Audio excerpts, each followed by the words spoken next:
강을 가장 쉽게 건너는 법. 변명 없는 부도덕은 없네. 중요하거나 쉽게 개입할 수 없는 곳에서 그런 일은 일어나지 않지. 하지만 한번 시작되면 문제는 넓게 확산된다네. 자네가 이를 허락한다면 결국엔 통제할 수 없을 것이야. 모든 감정은 처음엔 악한 법이지. 이후엔 스스로 분발하여 힘을 모으면서 따라오게 되네. 이를 대체하는 것보다 처음부터 하지 않은 것이 쉬운 법이지. 로마의 작가 푸브릴리우스 시스루는 다음과 같이 말했다. 강물을 가장 쉽게 건너는 방법은 강의 시작점에서 건너는 것이다. 세네카가 말하고자 했던 바가 바로 이것이다. 격렬하게 흐르는 강물도 처음 시작은 미미하지만 갈수록 거대한 물결이 된다. 나쁜 습관, 형편없는 규율, 엉망진창이 되어버린 일, 병리적 장애 등도 아주 작은 흐트러짐에서 시작된다. 잘못된 일이라는 생각이 든다면 아예 시작하지 않은 것이 좋다. 그 일이 계속될수록 빠져나오기가 더 힘들어진다. 만약 잘못된 일이었는지 모르고 이미 시작한 일이라면 그것이 잘못되었다고 판단되는 즉시 빠져나오면 된다. 결정이 늦어질수록 피해는 기하급수적으로 커진다.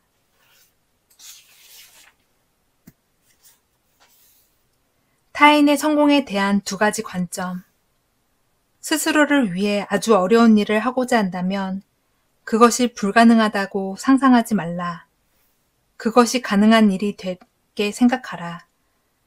인간의 본성에 적절한 일이라면 당신 또한 쉽게 성취할 수 있다.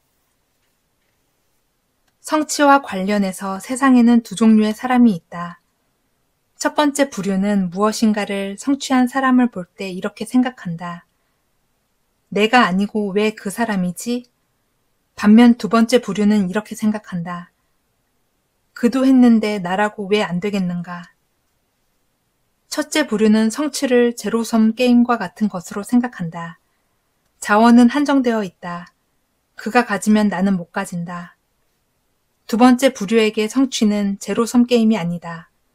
그가 먼저 가졌지만 내가 가질 자원도 여전히 풍부하다.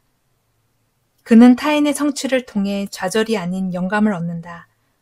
어떤 관점이 우리를 비탄과 절망으로 몰아갈까? 어떤 태도가 우리를 앞으로 나가게 할까? 어떤 태도가 좋을지는 너무나도 분명하다. 당신은 어떤 사람이 될 것인가? 적은 내 안에 있다. 진실로 우리 이성의 목적을 좌절시킬 수 있는 것은 없다. 불, 칼, 폭군, 치욕, 혹은 그 밖의 어떤 것들도 우리 이성에 상처를 줄 수는 없다. 살아가면서 배신을 당한 경험이 한두 번쯤은 있을 것이다. 그런데 그 배신이 우리의 인생을 얼마나 망가뜨릴 수 있을까? 우리는 이렇게 생각해 보아야 한다.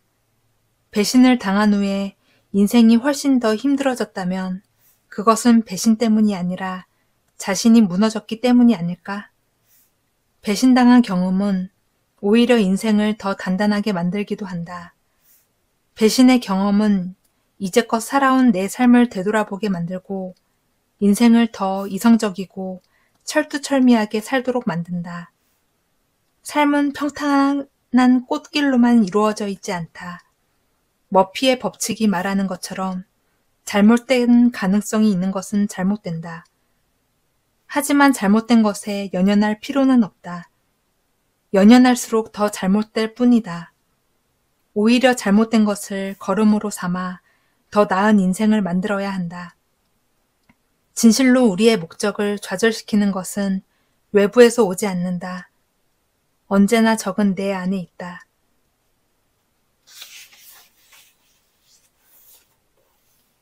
인생의 교과서는 없다. 이렇게 말하는 것이 얼마나 우스꽝스러운지 반드시 이해하게나. 이제 어떻게 해야 할지 제게 말해주세요. 이렇게 말하는 친구에게 내가 무슨 조언을 할 수 있을까? 가능한 답변은 이것이네. 어떤 상황에도 적응할 수 있도록 마음을 훈련하라. 답이 주어지지 않은 상황이 있기 때문이라네. 그런 상황에서 절망만 하고 있을 것인가? 모든 상황에서 적절하게 행동할 수 있도록 조언해주는 사람이 있다면 더할 나위가 없을 것이다. 하지만 그런 사람은 없다. 그래서 우리는 예측하기 힘든 미래를 대비하기 위해 계획을 세운다. 무언가를 대비하고 배우는데 삶의 많은 부분을 할애하는 이유도 이 때문이다. 하지만 권투 선수 마이크 타이슨의 말처럼 누구나 그럴싸한 계획을 갖고 있다. 처맞기 전까지는. 스토아 철학자 또한 세상에 존재하는 모든 의문에 답했던 것은 아니다. 직면할 사태를 대비하기 위해 어떤 계획을 세워야 하는지에 대해서도 말하지 않았다. 하지만 그들은 미래를 걱정하지 않았다. 조언이 어떻게 바뀔지라도 그에 적응할 든든한 자신감이 있었기 때문이었다. 삶의 지침서를 찾는 대신 그들은 창조성, 독립성, 자존감, 창의력과 같은 문제 해결 능력을 기르는 데 주의를 기울였다. 우리의 삶을 평화로운 방향으로 안내하는 인생 지침서 같은 것은 없다.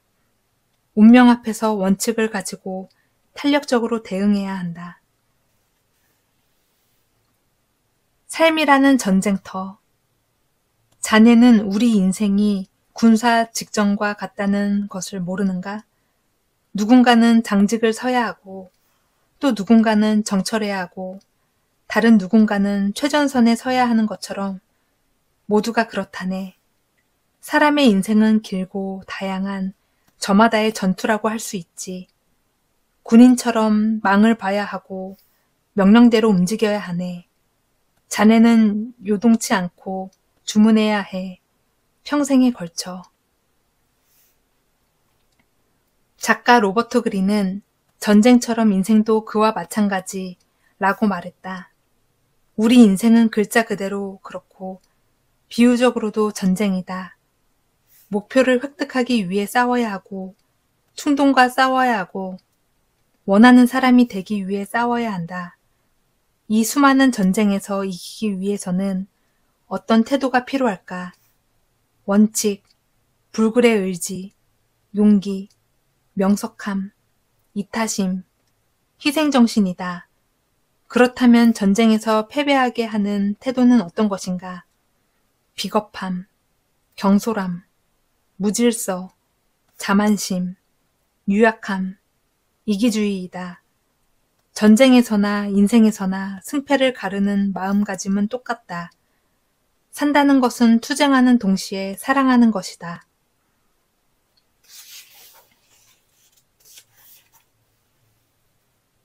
다른 손잡이를 잡아라.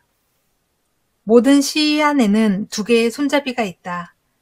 열 수 있는 것과 열 수 없는 것. 형제가 당신에게 잘못을 저질렀다면 잘못이라는 손잡이를 움켜쥐지 말라. 그 손잡이로는 아무것도 열 수 없다. 그 대신 다른 손잡이를 잡아라. 당신이 형제와 함께 자랐다는 것을 의미하는 손잡이를 잡았다면 당신은 열 수 있는 손잡이를 잡은 것이다. 유명한 저널리스트 윌리엄 시브록은 1933년 만성 알코올 중독으로 큰 고통을 겪은 후 정신병원에 입원했다. 당시에는 중독 치료를 할 수 있는 유일한 곳이 정신병원이었다. 그는 정신병동이라는 회고록을 통해 병동시설에서 자신의 삶을 바꾸려 했던 투쟁을 들려주었다. 처음에는 중독자의 사고방식에서 벗어나지 못했다. 그는 자주 문제를 일으켰고 병원 관계자와의 반목에도 끊이지 않아서 어떤 진전도 없이 퇴원해야 하는 위기에 처해 있었다. 그러던 어느 날 그는 모든 사안엔 두 개의 손잡이가 있다 라고 말한 에피테토스의 말이 떠올랐다. 훗날 그는 이렇게 회상했다. 다른 손잡이를 쥐었죠. 그리고는 문을 열었답니다. 갑자기 모든 것들이 경이롭고 낯설면서 동시에 아름답게 느껴졌습니다. 그리고 명징하게 다가왔지요. 닫힌 문을 여느냐, 열지 못하냐는 오로지 당신이 어떤 손잡이를 잡느냐에 달려있다. 두 개의 귀와 한 개의 입. 제노는 항상 허튼 소리 같은 말로 젊은이들을 놀라게 했다. 우리에게 두 개의 귀와 한 개의 입이 있는 이유가 뭔지 아는가? 말하는 것보다 듣는 것이 두 배로 중요하기 때문이야. 그래서 현자들은 말하는 것보다 듣는 걸 좋아한다네. 현명한 사람은 평범한 사람에 비해 곤란한 문제를 덜 겪는다. 거기에는 몇 가지 단순한 이유가 있다. 첫째, 현명한 자는 가능한 만큼만 기대한다. 가능하지 않는 것에 기대하는 법이 거의 없다. 둘째, 현명한 자는 항상 최상과 최악의 시나리오를 동시에 고려한다. 바라는 대로 되는 것만을 생각하지 않고 바라지 않는 것들이 현실적으로 일어날 수 있다는 것을 알고 있다. 셋째, 현명한 자는 반면교사를 통해 행동을 수정해 나간다. 그들은 실패하지 않기 위해 실패로부터 무언가를 배운다. 그들에게 있어 실패란 탁월함과 덕성을 갖출 수 있는 또 다른 기회이다.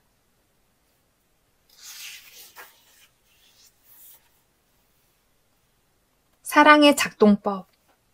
남의 도움을 받는 것을 부끄러워하지 말라. 우리는 성벽을 넘어야 하는 의무를 지닌 군인이나 마찬가지이다. 부상당했을 때 어떻게 다른 군인의 도움 없이 성벽을 오를 수 있겠는가? 세상의 어느 누구도 인생에서 직면하는 모든 문제를 풀 수 있는 만능 도구를 갖고 태어나지 않았다. 신생아들만 부모의 도움이 필요한 것은 아니다. 우리는 성인이 되어서도 타인의 도움 없이 살아갈 수 없다. 누군가에게 도움을 준 경험이 있다면 필요한 순간 도움을 청할 수도 있다는 것을 받아들일 줄 알아야 한다. 그것이 우리가 우리 자신을 사랑하는 방법이기도 하다. 자신을 여전히 사랑한다면 타인에게 도움을 요청할 수 있어야 한다. 스스로 모든 것을 감당할 수도 없고 그럴 필요도 없다. 필요하면 요청하라. 형제에도, 우정에도, 사랑도 그렇게 작동한다. 운명 대신 철학에 의지하라. 운명의 여신은 우리 생각만큼 팔이 길지 않네. 그는 그저 자신에게 매달리려는 자들을 잡을 수 있을 뿐이야. 그러니 우리 그로부터 가능한 멀리 떨어져 있도록 하세. 일이 잘 되든 못 되든 그 원인을 운명의 탓으로 돌리는 것은 삶에 아무런 도움이 되지 않는다. 일의 성패를 운명 때문에 여기는 순간 우리는 더 이상 노력할 필요가 없어지기 때문이다. 삶에 있어 운의 작용을 완전히 무시할 수는 없다. 하지만 수토와 철학자들의 말처럼 운은 우리가 통제할 수 있는 범위 밖에 있다. 그렇기에 운이란 관심을 가질 필요가 없는 외적 요소에 불과하다. 세네카에게 운명은 싸워서 쟁취하는 것이 아니었다. 그는 운명과 싸울수록 인간은 더 취약해진다고 보았으며 오히려 난공불락과 같은 철학에 의지하는 것이 더 나은 길이라고 생각했다. 세네카에게 있어 철학이야말로 미칠 듯한 탐욕과 바닥 모를 두려움을 기들일 수 있도록 인간을 돕는 것이었다.